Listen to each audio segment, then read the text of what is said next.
अब पढ़ेंगे अपन कूलम का नियम। Coulomb law. तो कूलम ने कहा गई कि दो कंडीशन मान ले मेरे बाउंड नियम, ठीक है, और दो चार्ज के बीच में कितने फोर्स लगे उसकी कैलकुलेशन कर, वो बहुत ईजी है। कंडीशन क्या थी कि पहली कंडीशन तो ये है कि दोनों चार्ज स्टेबल और पॉइंट लेने, दोनों चार्ज कैसे लेने, स्टेबल।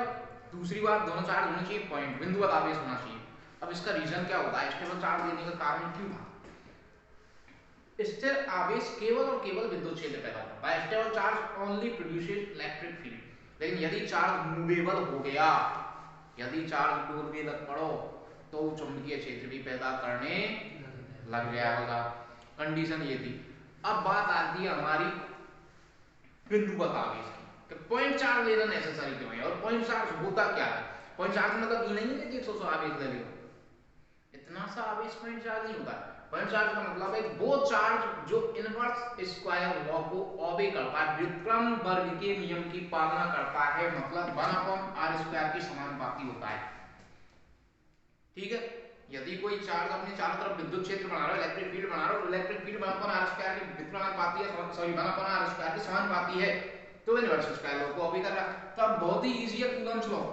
कूलम ने कहा दो चार्ज ले लो, एक ईओ Q1 दूसरा ईओ Q2, दोनों के बीच में सपोज करो डिस्टेंस है r, तो फोर्स है वो प्रोपोर्शनल होगा दोनों चार्ज के मल्टीप्लिकेशन के,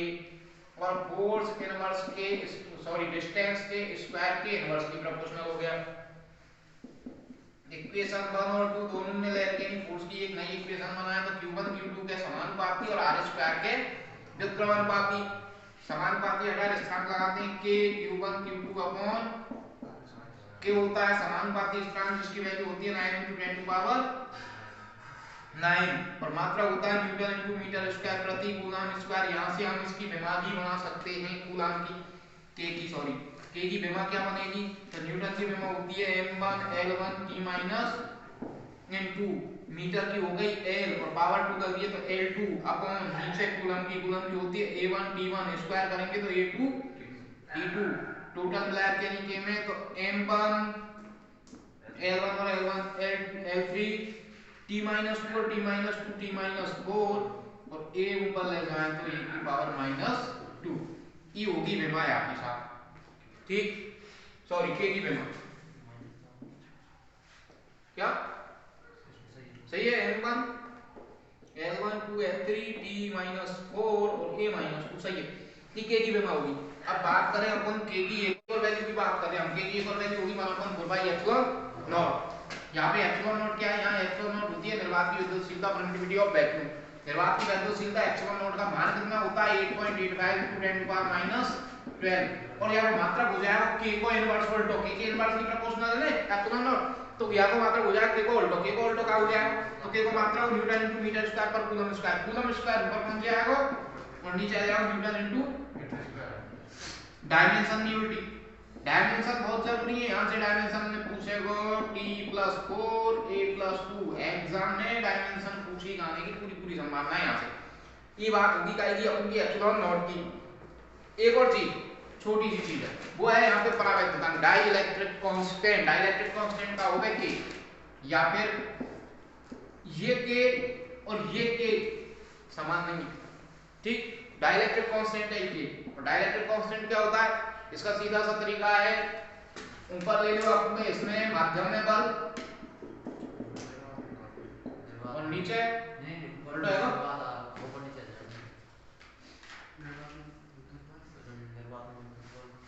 तो ऊपर ले लो निर्वात में बल और नीचे माध्यम में बल, फोर्स इन मीडियम, ऊपर फोर्स इन वैक्यूम।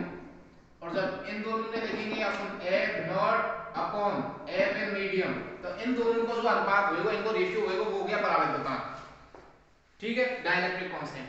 इसके बाद में एक आती है आपेक्षिक परावैद्युता की या फिर आपेक्षिक विद्युतशीलता, रिलेटिव परमिटिविटी। रिलेटिव परमिटिविटी का हो गया ε0 बराबर नीचे जो यहाँ पे अपन ने ऊपर लिया वो नीचे आ जाएगा क्योंकि फोर्स F k की वैल्यू अपन पुट करें 1/4πε0, तो फोर्स ε0 के परमिटिविटी का व्युत्क्रमानुपाती है तो उल्टा हो जाएगा, निर्वात की जगह ई आ जाएगी नीचे और मीडियम की ऊपर, तो माध्यम की विद्युतशीलता निर्वात की विद्युतशीलता का अनुपात क्या हो जाएगा आपेक्षिक विद्युतशीलता हो जाती है। बहुत ही इजी है। उसके बाद में यहाँ से अपन का जो कूलाम का नियम है वो खत्म होता है। अब आगे वेक्टर रिप्रेजेंटेशन है, सदिश निरूपण। सदिश निरूपण कैसे करेंगे तो हम कहते हैं फोर्स बल सदिश राशि होती है। सदिश राशि है तो यार सदिश रूप में कैसे लिखेंगे,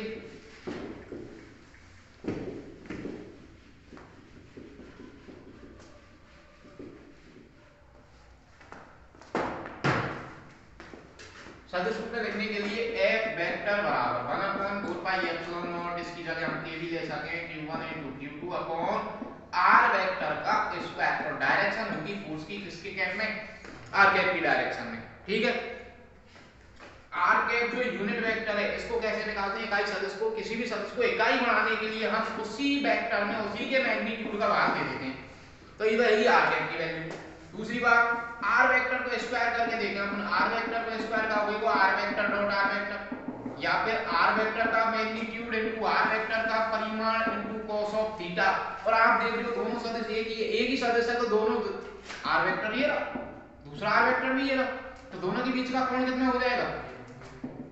ये बन गया था मॉड r वेक्टर का स्क्वायर और 0 वैल्यू होगी मान। तो किसी भी सदिश का जब हम स्क्वायर करते हैं वो उसके मैग्नीट्यूड के स्क्वायर के बराबर होता है, सीधी सी बात। तो f वेक्टर का फॉर्मूला बनता है यहां से f वेक्टर बराबर, इसकी वैल्यू तो हो गई k q1 * q2 upon r vector को स्क्वायर की जगह अपन किसको लिख सकते हैं, r वेक्टर के मैग्नीट्यूड का स्क्वायर, और r कैप की जगह लिख सकते हैं r vector upon mod of. तो इसका फॉर्मूला बन जाता है k * q1 * q2 upon r vector का मॉड, और r वेक्टर का मॉड यहाँ स्क्वायर यहाँ पावर 1, तो ये होगी r वेक्टर के मॉड की पावर 3, और यहाँ रह गया बस r वेक्टर। ये इसका वेक्टर रिप्रेजेंटेशन है। अब इसके आधार पर हम ये प्रूव करेंगे कि जो कूलम्स लॉ है वो न्यूटन लॉ को एप्लाई करता है, न्यूटन के थर्ड लॉ, तीसरे नियम को, जिसको बोलते हैं एक्शन रिएक्शन लॉ, क्रिया प्रतिक्रिया का। वो क्या कहता है कि साहब पहला आवेश दूसरे पे जितने बल लगा रहा हो उतने ही दूसरा आवेश पहले पे लगाना चाहिए। ठीक है, लेकिन दिशा विपरीत होनी चाहिए। चेक कर लेते कि पहला आवेश है q1, ये दूसरा आवेश है साहब q2, ये कोऑर्डिनेट सिस्टम है, इधर y एक्सिस और इधर पहले का स्थिति सदिश हो गया r1 वेक्टर, दूसरे का स्थिति सदिश हो गया, दोनों की पोजीशन वेक्टर क्लियर है। अब पहला आवेश साहब दूसरे पे बल लगा रहा है, बल force on second charge due to first charge F21 vector. तो इधर जो पोजीशन वेक्टर होगा, दूरी सदिश होगा, इनको स्थिति सदिश होगा, दोनों को एक दूसरे के सापेक्ष, वो हो गया R21 वेक्टर। तो according to this formula force कितने कहते हैं, फोर्स दूसरे चार्ज पे किसके कारण, पहले के कारण बराबर, ये तो ऐसे कैसे q1 q2 चार्ज, यहां भी q1 q2 है तो q1 q2 की जगह q1 q2 upon mod of r vector का q, r वेक्टर की जगह आप स्थिति सदिश लेना, हमको कौन सा r21 और इसका हो गया q, और यही r21 वेक्टर आ जाएगा r वेक्टर की जगह। स्थिति सदिश में फर्क है।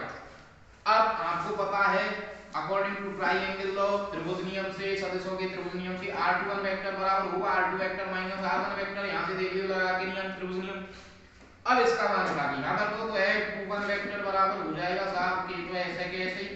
q1 q2 ऐसे के अपॉन r21 वेक्टर की जगह होगा r2 वेक्टर माइनस, और पावर होगी कितने 3, और r21 की जगह वही r2 वेक्टर माइनस r1, ये हो गई इक्वेशन नंबर। अब साहब इस पर पहले आवेश पर दूसरे के कारण कितना बल लग रहा है, तो वो बल लग रहा है ये F, और इस पर पहले पर किसके कारण, दूसरे के कारण F12 वेक्टर। तो स्थिति सदिश भी ऐसे लेंगे R12 वेक्टर, पहले का दूसरे के सापेक्ष। अब निकालते हैं फोर्स, तो force on first charge due to second charge is equal to K, तो ऐसे कैसे ही आएगा, वो चार्ज लेंगे दोनों q1 * q2 upon r vector की जगह का हो जाएगा आपकी वेर में r12 वेक्टर का क्यूब, और यहां भी डायरेक्शन r12 वेक्टर, और ट्रायंगल तो लगा यहां तो r12 वेक्टर आएगा r1 वेक्टर माइनस, तो F12 वेक्टर की वैल्यू होगी कि F12 वेक्टर बराबर के, तो ऐसे के ऐसे ही q1 q2 ऐसे के ऐसे ही अपॉन r12 की जगह होगा r1 माइनस r2 वेक्टर्स का होल क्यूब इनटू r12 की जगह ये होगा r1 vector minus r2 vector, minus common ले लो, F12 वेक्टर बराबर यहां से माइनस कॉमन लियो, ई तो आगो बाहर, और यहां में से जो माइनस कॉमन लियो तो ई है मैग्नीट्यूड, या तो माइनस प्लस को कोई फर्क, ये परिमाण ही तो होता है भैया, दिशा थोड़ी है, यहाँ से यहाँ की दूरी इतनी है क्या 5 मीटर तो 5 ही रहेगी, 6 तो सही रहेगी। इतने नाप ले चाहे इतने नाप ले, कोई फर्क नहीं पड़े। तो ये तो मैग्नीट्यूड है, यहाँ पे दिशा कोई फर्क पड़े नहीं। ऊपर को ऐसे कैसे के q1 q2, यहाँ से माइनस कॉमन लियो, कोई फर्क नहीं पड़ा। r2 वेक्टर प्लस आएगा और r1 वेक्टर माइनस पावर 3। लेकिन यहाँ से माइनस कॉमन लियो, जो यहाँ गया आ गया, r2 वेक्टर प्लस होगा और माइनस होगा r1 वेक्टर। और ई पूरी की पूरी वैल्यू की दी के q1 q2 q1 q2 r2 minus r1 r2 minus r1 को cube r2 minus r1 r2 minus r। तो इस पूरे की वैल्यू हम पुट कर सकते हैं साहब f21 वेक्टर। तो ई बन जाएगा f12 वेक्टर बराबर माइनस, तो ऐसे के ऐसे ही, और ई पूरे की वैल्यू होगी f21 वेक्टर। ये होगा न्यूटन का क्रिया प्रतिक्रिया का नियम, थर्ड लॉ ऑफ न्यूटन। कह सकते हैं हम कि कूलम्स लॉ न्यूटन के थर्ड लॉ के अकॉर्डिंग होता है। ठीक सा,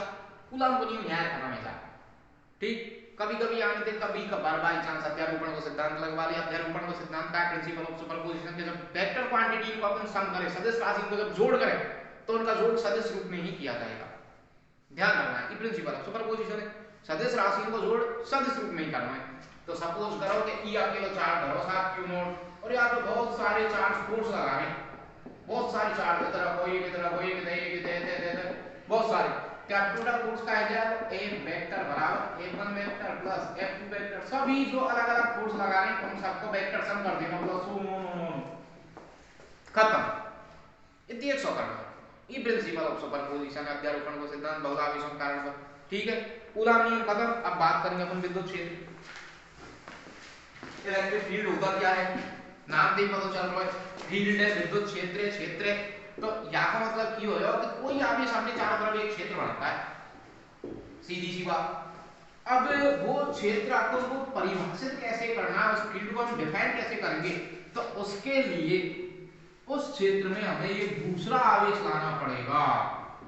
ये है मुद्दे की बात। यदि उसे हमें परिभाषित करना है, डिफाइन करना है, एक्सप्लेन करना है, उसका पता लगाना है, उसे डिटेक्ट करना है कि यहाँ से इलेक्ट्रिक फील्ड चालू है वो, तो उसके लिए हमें दूसरा आवेश लाना पड़ेगा। तो क्या करेंगे हम, ये आवेश धरो हम कैपिटल Q धर दिया सपोज करो, और यहाँ पे विद्युत क्षेत्र बना रखा आपने चारों तरफ। हमको पता करना है कि आप विद्युत क्षेत्र अंत शुरू हुए तो ये आवेश लिया दूसरे Q नॉट, लेके नहीं आए साहब यहाँ तक लाए, कोई फर्क पड़ेगा नहीं पड़ा, यहाँ तक लाए कोई फर्क पड़ेगा यहाँ तक। जैसे ही यहाँ पे आएगा बिल्कुल इस क्षेत्र के पास में यहाँ पे तुरंत फर्क पड़ गए, तब पड़े के तो ये आवेश है आकर्षित करेगा के आई प्रतिकर्षण। अब यहाँ पे मैंने ये प्लस को लिया, ये प्लस को ये, तो दोनों का होंगे प्रतिकर्षण होंगे, रिपेल हो भी लग पड़ेंगे। ये विद्युत क्षेत्र हुआ, तो विद्युत क्षेत्र डिफाइन करोगे, कैसे डिफाइन करेंगे, परिभाषित कैसे करेंगे, किसी आवेश द्वारा उत्पन्न अपने चारों ओर वह क्षेत्र जिसमें कोई दूसरा आवेश अपने ऊपर प्रभाव महसूस करता है, इफेक्ट फील करता, इलेक्ट्रिक फील्ड कहलाता है। तो इस इलेक्ट्रिक फील्ड की डेफिनेशन होगी। इलेक्ट्रिक फील्ड का मेजरमेंट कैसे किया जाता है, इसका मापन कैसे किया जाता है, तो इसका मापन किया जाता है इसकी तीव्रता से, इसकी इंटेंसिटी से। तो हम पढ़ेंगे इलेक्ट्रिक फील्ड की इंटेंसिटी, तीव्रता किसकी, विद्युत क्षेत्र की, और तीव्रता को लिखते हैं हम किससे, ई वेक्टर से। और ई वेक्टर कैसे निकालेंगे, ई वेक्टर तीव्रता को पता कैसे पड़ेगा, कि विद्युत क्षेत्र कितने तीव्र है, तो यहाँ पे जितने ज्यादा फोर्स लगाएगा उतनी ज्यादा तीव्र हो। तो फोर्स किस पर, ऑन चार्ज, यहाँ पे Q नॉट लिया तो चार्ज कौन सा हो जाएगा, Q नॉट, इलेक्ट्रिक फील्ड हो, मात्रा यूनिट होगी फोर्स को न्यूटन, चार्ज को विभव होगी m1 l1 t-2, और नीचे c की होगी a1 t1, ऊपर लेगा 7 है तो m1 l1 t-3 a-1, ये आगे डायमेंशन होगी ई वेक्टर। खत्म कहानी।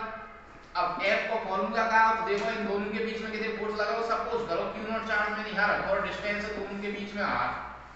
तो फोर्स को फॉर्मूला आ जाएगा E वेक्टर बराबर फोर्स होगा अकॉर्डिंग टू कूलम के Q1 * Q2। Q1 की जगह तो चार्ज ले रहा हूं मैं कैपिटल Q,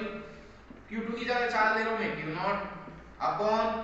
डिस्टेंस को स्क्वायर तो r स्क्वायर, और एक Q नॉट ही है ये यहां बटे Q नॉट से Q नॉट कैंसिल, तो E वेक्टर का फॉर्मूला आएगा KQ upon r square, vector form में यहां वेक्टर लगाएंगे, डायरेक्शन r कैप यूज करेंगे, दैट्स ऑल। E वेक्टर का फॉर्मूला होगा। बहुत आवेशों के कारण विद्युत क्षेत्र कैसे निकालेंगे, तो कोई विद्युत क्षेत्र सदिश राशि, इलेक्ट्रिक फील्ड भी वही वेक्टर क्वांटिटी है, तो ई वेक्टर कैसे निकालेंगे, जितने को ई वेक्टर अप्लाई है यहाँ E1 वेक्टर E2 वेक्टर कौन सा हमको वेक्टर सम कर दें। ये मल्टीपल चार्जेस के ड्यू इलेक्ट्रिक फील्ड हो जाएगा। अब इसके बाद में हम इस विद्युत क्षेत्र को ग्राफ पेपर पे कैसे प्रदर्शित करते हैं, उसमें आके समस्या आई। तो हमारे साइंटिस्ट ने कहा साहब ऐसा करो इन्हें लाइन अंत रिप्रेजेंट कर दो इलेक्ट्रिक फील्ड, कैसे लाइन अंत, और उन लाइन को कहते हैं इलेक्ट्रिक फील्ड लाइन विद्युत क्षेत्र रेखा। लेकिन इनकी बनाने का एक तरीका होगा, ये बनती कैसे है। तो इनको बनाने के लिए क्या करते हैं हम, सपोज करो ये चार्ज धरो प्लस और यहाँ चार बगल विद्युत क्षेत्र है। अब वो विद्युत क्षेत्र मुझे रेखाओं से प्रदर्शित करना है, तो कैसे करूंगा, तो मैं एक यूनिट पॉजिटिव चार्ज लाऊंगा, इकाई परीक्षण धनावेश Q0 और यह लायर के यहां धरूंगा सा टिका दियो, और टिका के नहीं आए छोड़ूंगा, जैसे ही छोड़ूंगा तो E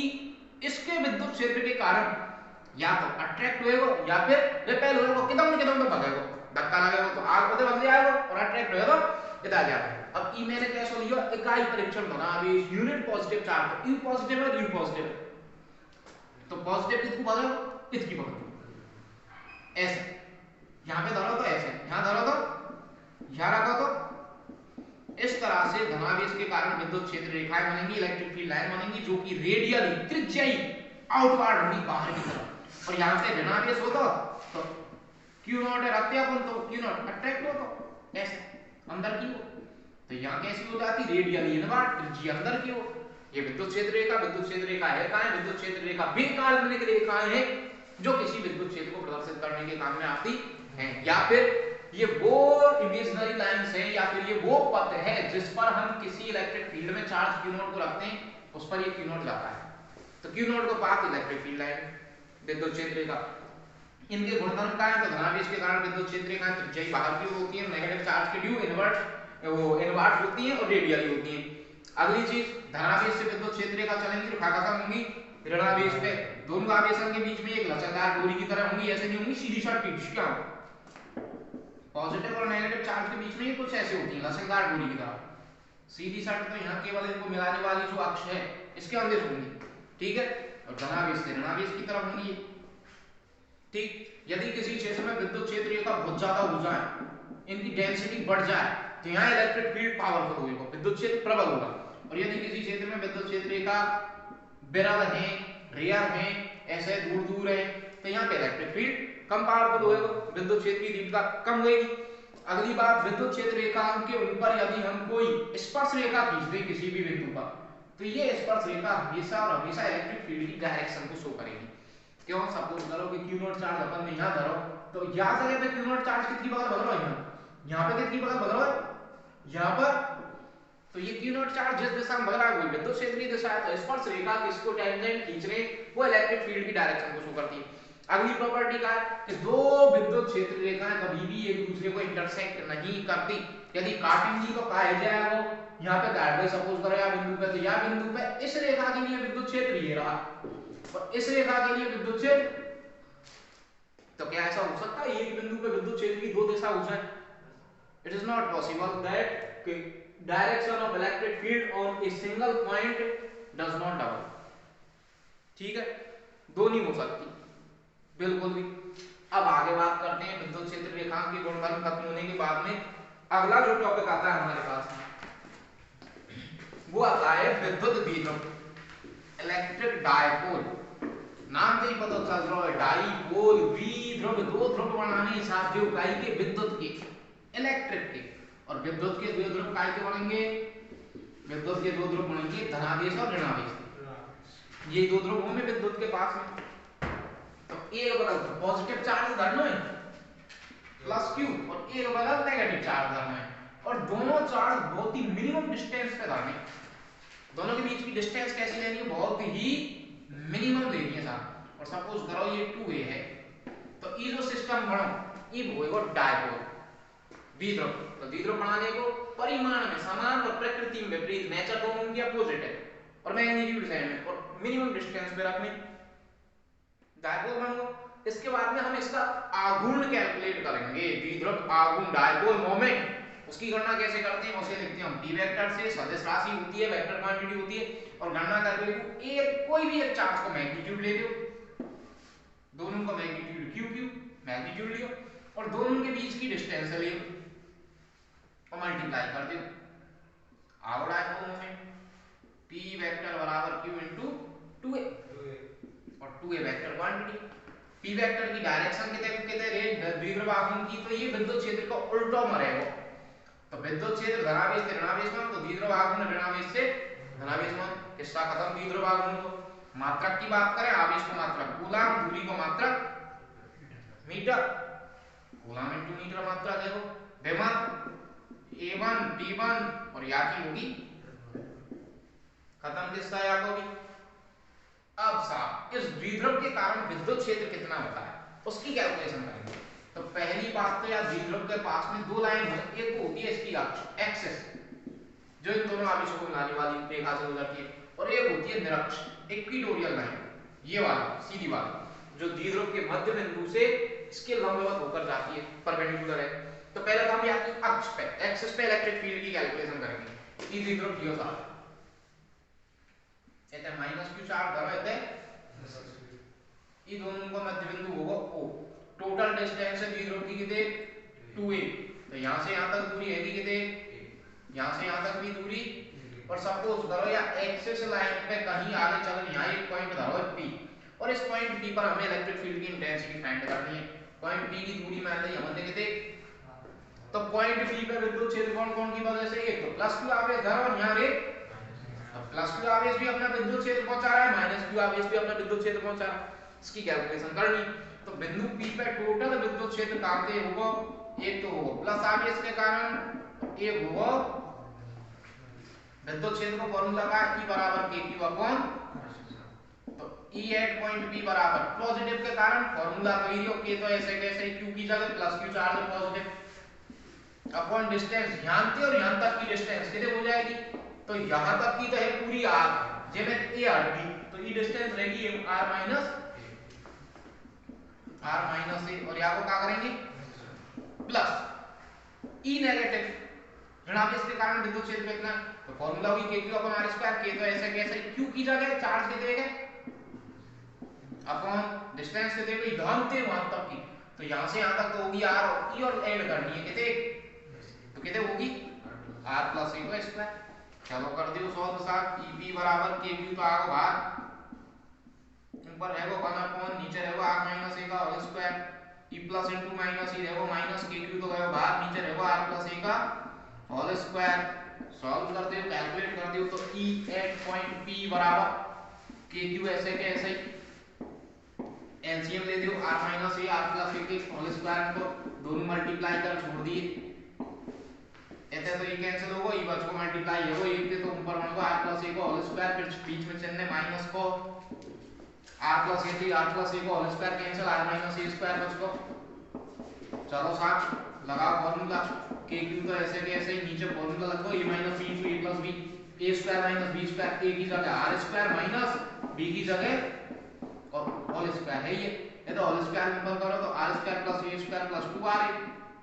इतने माइनस है बाहर, यहाँ को होल स्क्वायर ओपन करेंगे तो r square plus a square plus और minus minus a square minus 2r e minus तो प्लस 2r नहीं आई बात समझ, दोबारा ध्यान दियो आगे माइनस है यो a माइनस b को होल स्क्वायर का हो a square plus b square minus 2ab e minus चले वो यार माइनस और यार क्या कर दे प्लस, ये दोनों तो है माइनस के और 2ab है वो प्लस को हिस्सा खत्म, r square a square cancel है 2r और 2r 4r। लेकिन एक चीज है कि हमने पहले ही कई बार डायग्राम बनाया तो दोनों के बीच का जो डिस्प्लेसमेंट है, ये जो डिस्टेंस है सीधी दूरी, ये कैसी लेनी है अत्यल्प लेनी है, मिनिमम लेनी है, और मिनिमम लेंगे तो r बहुत बड़ी हो जाएगी काई के a तो हमने पहले छोटी छोटी कर दी है पॉसिबल है, तो a तो वैसे ही छोटी है r बहुत बड़ी है। अब बहुत बड़ी क्वांटिटी में तो एक सीधी क्वांटिटी घटाओ दें माइनस कर दें तो आपको कोई फर्क पड़ेगा, कोई फर्क नहीं पड़ता। तो EP बराबर रह जाएगा kq ऐसे के और नीचे रहेगा ओनली r स्क्वायर और ऊपर पावर 2 और तो r की पावर कितनी रहेगी 4 और ऊपर बच रहा 2r और 2r कितने का रे r से 4 पावर 4 कैंसिल पावर बचेगी यहां देख 3, तो e एट पॉइंट p हो जाएगा EP बराबर k या 4 ऐसे लिख हम 2 kq ऐसे के ऐसे ही इनटू 4 में से 1 2 तो ऐसे गया 1 बड़ा को 2 रहेगा और e रहेगा a अपॉन नीचे रहेगी r की पावर 3 और q into 2a की वैल्यू कितनी है, तो q into 2a की वैल्यू p कितने है साहब p, तो EP बराबर होगा 2k, तो ऐसे कैसे q * 2 एक नहीं लेंगे p अपन नीचे रहेगा r वेक्टर फॉर्म में लगे तो EP वेक्टर बराबर 2k p vector upon r³ और ध्यान रखो इधर डायरेक्शन का होएगी तो पॉजिटिव चार्ज के ड्यू बच रहा इलेक्ट्रिक फील्ड प्लस को बच रहा प्लस की वजह से इलेक्ट्रिक फील्ड इधर बाहर की वजह और अब हाल ही बता रहा हूं मैं द्विध्रुव आघूर्ण की दिशा किधर हुई ऋणावेश से तो p वेक्टर की दिशा किधर है ऋणावेश से धनावेश p वेक्टर की दिशा ये है और अपन को जो यहाँ पे विद्युत क्षेत्र का थोड़ा बिंदु P पे हुआ कि बाकी की दिशा किधर है एक ही दिशा दोनों ऋणावेश से धनावेश ऋणावेश से तो यह डायरेक्शन का हो जाएगी प्लस को P कैप की डायरेक्शन में हो जाए अक्ष पे विद्युत क्षेत्र खत्म। अगली बात करेंगे आगे वृक्ष के विद्युत क्षेत्र की क्या वृक्ष पे विद्युत क्षेत्र के देंगे वो भी एकदम इजी है। देखो वृक्ष पे विद्युत क्षेत्र देखेंगे अपने आप में P द्विध्रुव है हमारे पास में इधर -q चार्ज ले लियो सपोज करो इधर ले लियो मैंने +q चार्ज ये इसकी इक्वेटोरियल लाइन हो गई ये इसका मध्य बिंदु हो गया वो सपोज करो यहाँ पे कोई बिंदु P है और इस बिंदु P की यहाँ से मध्य बिंदु से दूरी है r नेगेटिव चार्ज के कारण विद्युत क्षेत्र होगा इधर की तरफ इनवर्ड और पॉजिटिव चार्ज के लिए जो विद्युत क्षेत्र वो होगा आउटवर्ड ई तो है वो E नेगेटिव और E है वो E पॉजिटिव मान लो E एंगल थीटा है तो Q एंगल थीटा दोनों डायपोलर में टोटल डिस्टेंस तो अपने हिसाब 2a तो -q की होते दूरी होगी स्मॉल a ऐसा ही o से +q की दूरी होगी स्मॉल यहां से यहां तक की दूरी है r ये वाली और ये होगी a तो हाइपोटेन्यूस करंट का मान है वो √r² ऐसे ये तो वो √r² + a²। अब बात करें साहब विद्युत क्षेत्र की दिशा की तो विद्युत क्षेत्र की दिशा की बात करें तो E पॉजिटिव है इधर E नेगेटिव है। अब E पॉजिटिव के दो कंपोनेंट है सर एक तो ऊपर की बगल और एक इधर की बगल E एंगल थीटा है तो Q एंगल थीटा होगा थीटा के छिपको कंपोनेंट तो है वो साथ cos वाला और E होगा sin वाला लेकिन ये इकाई के कंपोनेंट है E पॉजिटिव के ऐसे ही ऋणावेश के कारण विद्युत क्षेत्र इधर है यहाँ दो कंपोनेंट होंगे एक तो नीचे की बगल और एक इधर की बगल E एंगल थीटा है तो Q एंगल थीटा होगा E कंपोनेंट तो है वो E नेगेटिव को कौन सा cos वाला थीटा से चिपका है और E कंपोनेंट है वो नीचे की बगल E नेगेटिव को sin वाला तो ये दोनों कंपोनेंट देखो sin वाले और E पॉजिटिव की वजह से E नेगेटिव की E नेगेटिव के लिए देखो विद्युत क्षेत्र इकाई पे निर्भर करे K पे Q पे और r² पे इन पे निर्भर करे तो E नेगेटिव को K को मान K रहेगा Q को मान Q है और दूरी √r² + a²। ऐसे ही पॉजिटिव के लिए देखें तो K को मान E रहेगा Q E रहेगा और दूरी हुई है सेम तो ऋणावेश के कारण और धनावेश के कारण जो विद्युत क्षेत्र है वो दोनों समान है तो E पॉजिटिव के कारण विद्युत क्षेत्र और E नेगेटिव के कारण विद्युत क्षेत्र इनके जो परिमाण है इनके मैग्नीट्यूड है वे तो हो गए समान तो इनके जो sin थीटा वाले कंपोनेंट है वे भी समान होगी लेकिन दिशा दोनों की होती है नीचे की बगल ऊपर की बगल तो ये sin वाले कंपोनेंट तो हो गए साहब कैंसिल कंपोनेंट बचता है केवल कौन सा हॉरिजॉन्टल क्षैतिज घटक वाला cos वाला तो टोटल विद्युत क्षेत्र बिंदु P पे हो जाएगा या तो cos वाला कंपोनेंट E पॉजिटिव को cos थीटा प्लस नेगेटिव वाले को भी cos वाला कंपोनेंट E नेगेटिव और E पॉजिटिव दोनों बराबर हैं तो EP बराबर चाहे पॉजिटिव को ले लो चाहे नेगेटिव को ले लो दोनों को मिला के दो E चाहे पॉजिटिव को ले लो चाहे नेगेटिव को E cos थीटा EP बराबर दो तो ऐसे ही E पॉजिटिव की वैल्यू निकाल दो E पॉजिटिव की वैल्यू ये रही साहब K * चार्ज Q है ये अपन डिस्टेंस के देगी यहां से √r² + a² और या तो होल स्क्वायर करेंगे इनटू E और रहेगा cos थीटा इसको और चिपका लो ये EP बराबर 2 ऐसे कैसे K * Q ऐसे कैसे √a² कैंसिल नीचे तो रहेगा r² + cos थीटा का होगा बेस अपॉन हाइपोटेन्यूस आधार बटे कर्ण तो थीटा की चिपकी भुजा आधार होगा a और कर्ण ईरियो साहब 90 डिग्री के सामने की भुजा √r² + a² होगा काम EP बराबर 2k * Q अच्छा एक काम करो यार 2 हटा में जानते हो तो ले जाओ 2a के साथ बटे नीचे r² + a² की घात 1 और E घात 1 बटे 2 अंडर रूट का मतलब 1 और 1 बटे 2 इधर होगी पूरी 3 बटे 2 r² + a² की पूरी घात है 3 बटे 2 r की वैल्यू हुई बहुत बड़ी है और ये जो डिस्टेंस है डायपोल की तो डायग्राम में एक बार तो दिखा दिया नहीं तो ये बहुत ही कम है तो r is greater than तो आर स्क्वायर में ए स्क्वायर जोड़ना, आर स्क्वायर कोई फर्क नहीं पड़ा। ईपी बराबर के क्यू तो ऐसे, सॉरी के तो ऐसे कैसे क्यू इंटू टू ए ईपी, क्यू इंटू टू ए को मान पी, और यहाँ पे बच रहा आर स्क्वायर पावर 3/2, 2 के 2 कैंसिल, तो आर की पावर बच गई कितने 3, तो ये बच गया 7 के पी अपॉन आर क्यू। तो यहाँ पे एक चीज तो क्लियर हुई कि ए निकालो काई पे निरक्ष पे और ई निकालो काई पे अक्ष पे। तो अब हाल तुम देख रहे अक्ष दोगुनी आ रही साहब के पी अपॉन आर क्यू, तो निरक्ष पे तीव्रता नहीं अपन, और अक्ष पे देखे तीव्रता, तो अक्ष पे तीव्रता निरक्ष की देख आ जाए दोगुनी आ जाए। ये दोनों में संबंध हो विद्युत क्षेत्र में, ये डायपोल को विद्युत क्षेत्र आता। अगला जो टॉपिक आता है वो आता है डायपोल है। यदि हम विद्युत क्षेत्र में ही धर दें, इलेक्ट्रिक फील्ड में ही धर दें, तो डायपोल का क्या फर्क पड़ेगा? यदि डायपोल को हम विद्युत क्षेत्र में धर दें तो डायपोल पर क्या फर्क पड़ेगा?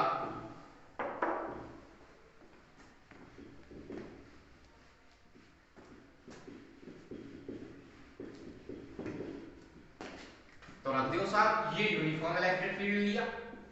एक समान विद्युत क्षेत्र ई वेक्टर,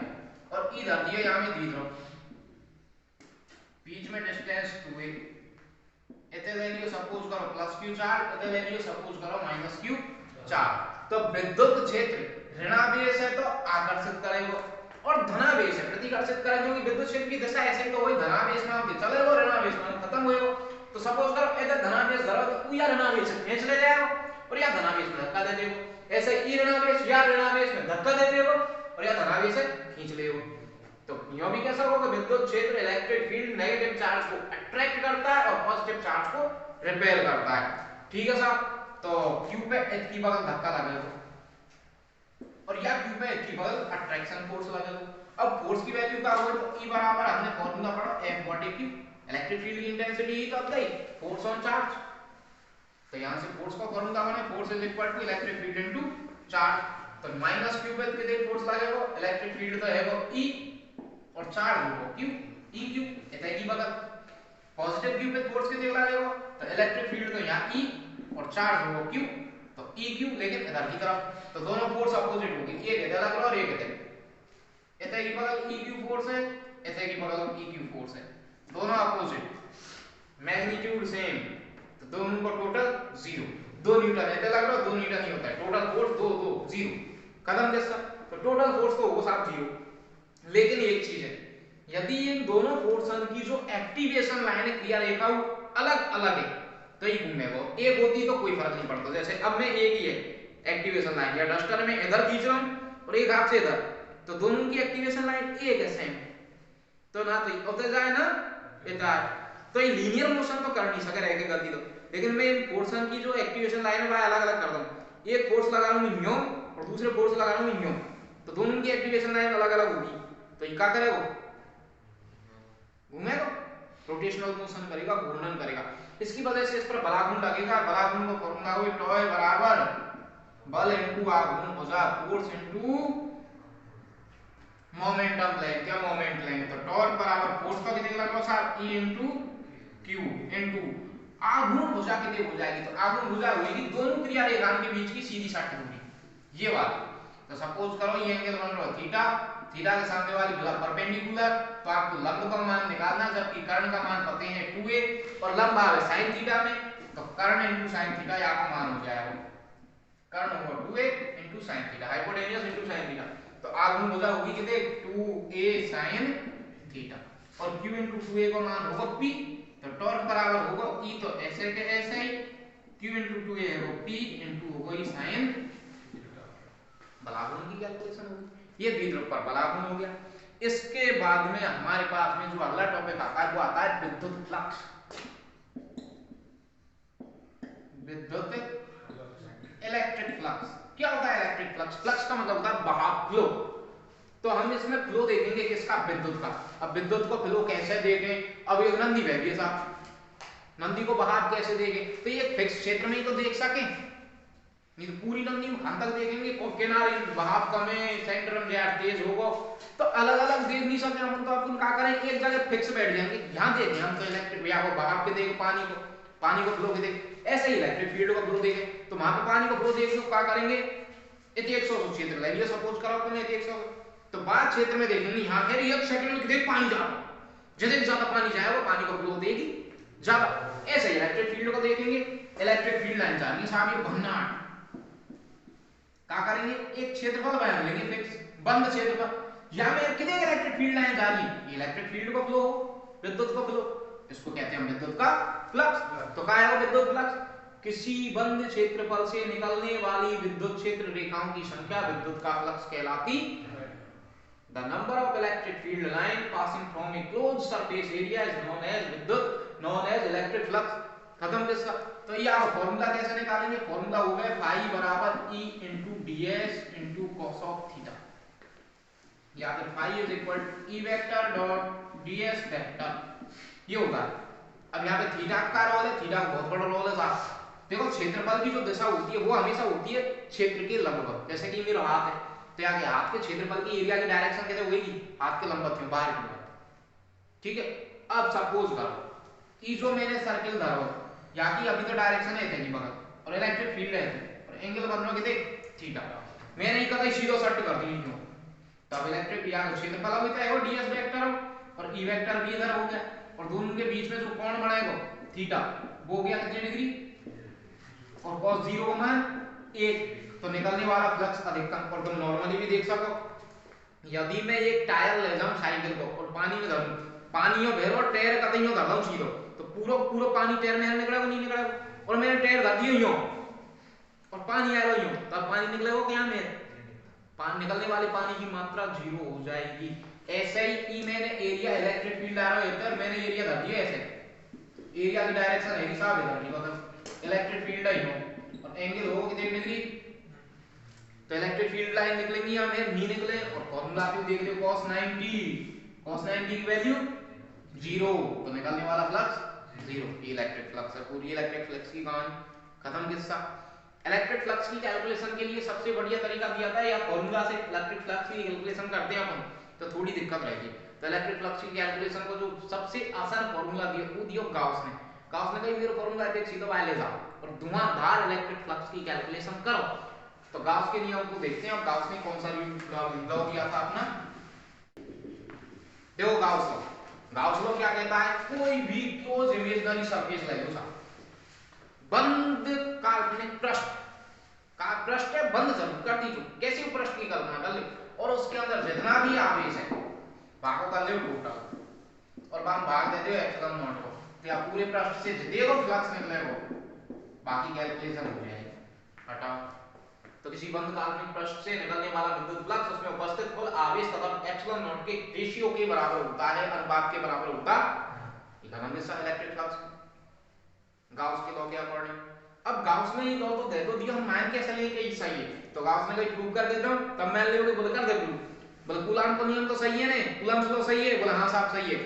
तेरे कर दे प्रूव, हां मैं मेरे कर दूंगा, तो कर दियो गाउस ने प्रूव। क्या करो, कूलॉम लॉ से इलेक्ट्रिक फील्ड की कैलकुलेशन करते हैं, हम इलेक्ट्रिक फोर्स की कैलकुलेशन करते हैं। इलेक्ट्रिक फील्ड की कैलकुलेशन कैसे करें अपन, kq अपॉन r स्क्वायर के फार्मूला से। कूलॉम्स लॉ से हम फ्लक्स की कैलकुलेशन कैसे करते हैं, E vector dot ds vector या फिर E ds cos of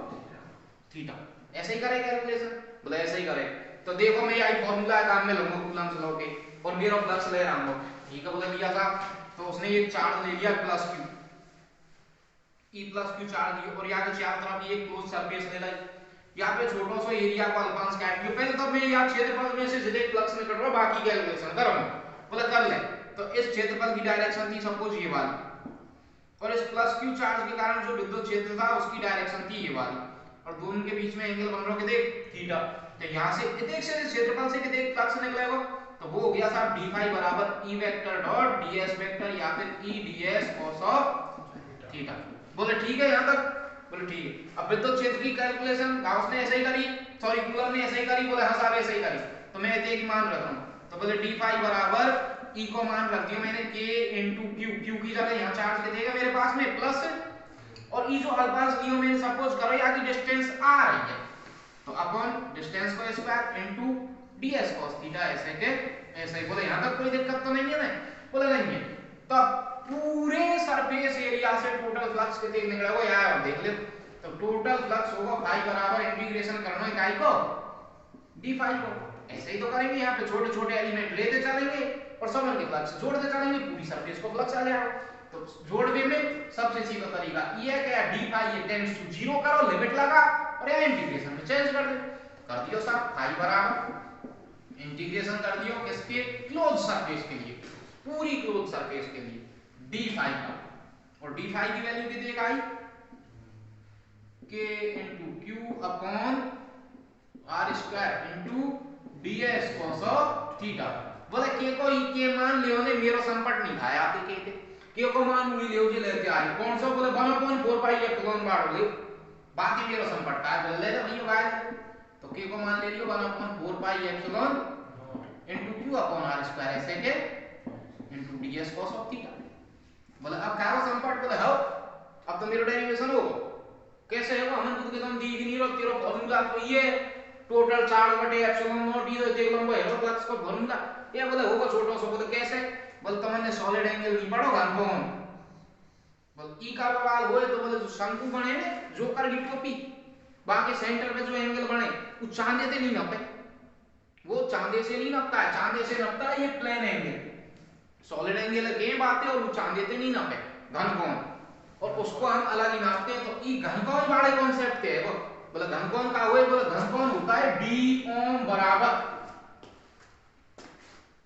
ds into cos of theta upon r square, और इसका जब हम समीशन करते हैं पूरे सेंटर के लिए, जैसे कि सपोज करो ई घनकोण बन रहा मेरे हाथ पे, शंकु की टोपी है और जब मैं खोल के नहीं पूरा एंगल बना गया तो या पूरे को सम हो जाए कितने, तो एक सर्कल के सॉरी एक स्फीयर के लिए जब सरफेस एरिया निकाले अपन तो वहां घनकोण का कांसेप्ट लेते हैं, और गोले का सरफेस एरिया होता है 4 पाई r स्क्वायर। तो ई जो 4 पाई एंगल बने ना सेंटर में पूरा पूरा दोनों का ई घनकोण है, तो या को जब टोटल करें ना तो या को समीशन करें तो या को मान आगे साहब कितने 4 पाई घनकोण को सॉलिड एंगल को, तो या तो वो मेरो काम बोले कैसे कि देखो साहब फाई बराबर इंटीग्रेशन ऐसे के ऐसे, ठीक है साहब, बोले area solid angle ds cos theta निकालो, ds cos थीटा निकाल दिया बटे r स्क्वायर या पूरे को मान का धरना है, बोले d ओम धरना है, बोले धर दियो 1/4 पाई एप्सिलॉन नॉट ऐसे कैसे ले जाओ तुम्हारा, ऊपर को q ऐसे के ऐसे ही ले जाओ तुम्हारा, और यार ds cos थीटा अपन r स्क्वायर की जगह घनकोण धर दियो कितने d ओम, ई बोला ई तो कांस्टेंट है, कहां कांस्टेंट है, इसको बाहर निकालो 1/4 pi epsilon not into q और समाकलन कर दे पाई को d ओम, और d ओम को जब घनकोण को पूरा टोटल समाकलन करें तो टोटल सॉलिड एंगल कितना आता है साहब 4 पाई, तो 1/4 pi epsilon not into q into 4 पाई, और 4 पाई जो 4 पाई कट दो या टोटल चार्ज बटे एप्सिलॉन, ये ने मेरो नियम बोला ये है वो प्रूफ हो गया कट होता है। इस तरह से गाउस अपने नियम को प्रूव कर देता है कूलम्ब्स लॉ के अकॉर्डिंग। अब गाउस लॉ की एप्लीकेशन, 3 एप्लीकेशन बस 3 टोटल और चैप्टर खत्म। अब उन तीनों एप्लीकेशन देखेंगे अपन नेक्स्ट लेक्चर में, ठीक है।